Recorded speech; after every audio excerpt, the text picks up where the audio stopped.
देखें भाई साहब, बात मुख्तसर इतनी सी है कि इन्होंने तो कर ली चुपके शादी।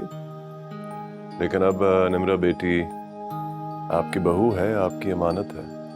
हाँ हाँ, देखिए जावेद साहब, हमें जहेज वगैरह तो नहीं चाहिए, लेकिन अगर आप अपनी मर्जी से गाड़ी, बेंगलो या अपार्टमेंट देना चाह रहे हैं तो हमें कोई एतराज नहीं है। क्यों बेगम? भाई साहब, अगर आपको चाहिए ही नहीं तो फिर देने का क्या फायदा। एनीवेज, मुझे इजाजत दीजिएगा। बहुत खुशी हुई आपसे मिलकर। उमर, बाहर आना, जरा बात करनी है। जी जी जी सर, आ जाओ।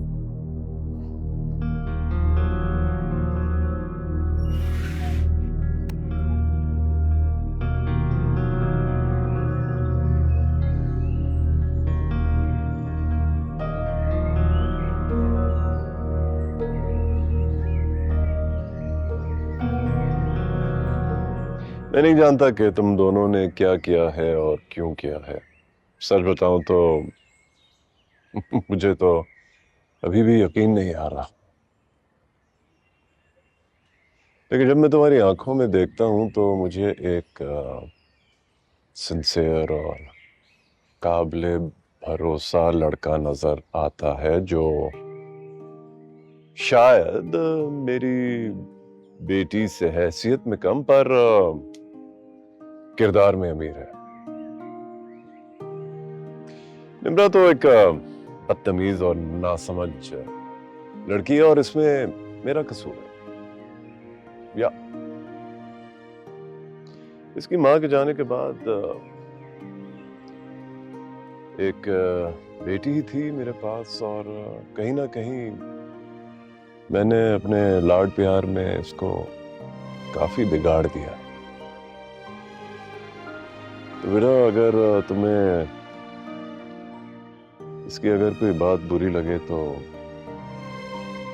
ये समझ के छोड़ देना कि इसमें कसूर मेरा है। सर आप अरे यार, डोंट कॉल मी सर। जैसे निम्रा का मैं डैडी हूं, वैसे तुम्हारा डैडी हूं। इधर आओ, गले मिलो यार।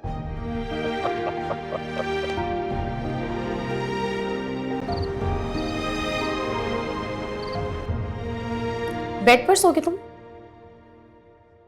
हम्म, तुम बेड पर कैसे सो सकते हो? ऐसे कितनी गर्मी है तुम्हारे कमरे में, एसी नहीं लगवाया? हाँ, एसी।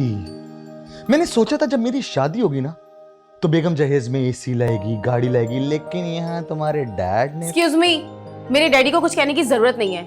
20 लाख रुपए मिल रहे हैं ना तुम्हें, कल ही मुझे इस कमरे में एसी चाहिए। पहली बात ये कि 20 नहीं 30 लाख। और वैसे भी तुम्हारी नौकरी छोड़ चुका हूं। वो 30 लाख मेरे हैं, मैं उससे बिजनेस करूंगा, मैं फजूल में पैसे वैसे जाया नहीं करूंगा। हाँ, मेरी बात सुनो, एक्स्ट्रा पैसे मिल जाएंगे तुम्हें, लेकिन मुझे इस कमरे में एसी चाहिए, क्योंकि मुझे एसी के बगैर नींद नहीं आती।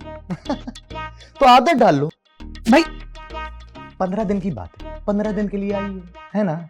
और आजकल वैसे भी ये जो बिजली वाले ना अपने अब्बा की वलीमे की किस्तें ना बिल में घुसेड़ के दे रहे। बढ़ते बढ़ते ये 30 लाख रुपए मेरे तो जाया हो जाएंगे ना बाबा ना। मैं ये सब कुछ नहीं करूंगा। तुम चले गई और बिल मैं भरता रहूं, 30 लाख भी गए। एक काम करो, ये चादर जमीन में बिछाओ, जमीन ठंडी भी है, साफ भी है, सो जाओ। मैं बेड पर सोऊंगी। अच्छा, ये कोई फिल्म चल रही है कि हीरोइन रूम में सोने के लिए आई और ये जो हीरो है ये चुपचाप बाहर चले गया। मेरा बेड है, मैं इधर ही सोऊंगा। तुम अपने इंतजाम खुद जानो। लो जी, मैं तो चला सोने। जाने से पहले ना तुम्हारी सुपारी देकर जाऊंगी मैं। सुपारी? मैडम, हम मिडिल क्लास वाले हैं। ये बेगम की बदतमीजी में मुंह पे थप्पड़ रसीद का डेमो करके दिखाऊं?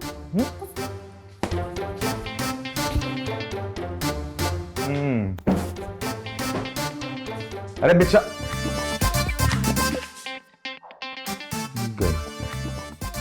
बेड पे खिप्पा ने बेड बिछवाया।